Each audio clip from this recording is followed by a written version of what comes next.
মৃত মুরগি হাতে বিচার চাইতে হাজির হয়েছেন এক অসহায় বৃদ্ধা।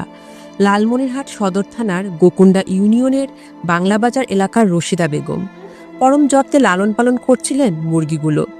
প্রতিদিনের মতো শনিবার সকালে খাবার দিয়ে উঠোনে ছেড়ে দেন তিনি মুরগিগুলোকে।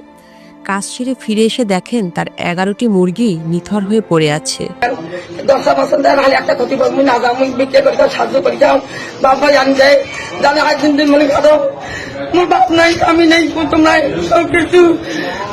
রশিদা বেগমের বিশ্বাস, কেউ শত্রুতাবশত বিষ প্রয়োগ করে হত্যা করেছে মুরগিগুলো।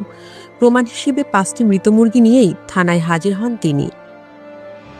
ঘটনাটি খুবই দুঃখজনক। আমরা অভিযোগটি গুরুত্বের সঙ্গে নিয়েছি। প্রয়োজন হলে মুরগিগুলোর ময়নাতদন্ত করা হবে। তদন্তে সত্যতা পেলে আইনগত ব্যবস্থা নেওয়া হবে। লিখিত অভিযোগ না করলেও আল্লাহর কাছে বিচার দিয়ে চলে যান রশিদা বেগম। এখন দেখার অপেক্ষা, মিলবে কিনা এই অসহায় নারীর ন্যায় বিচার।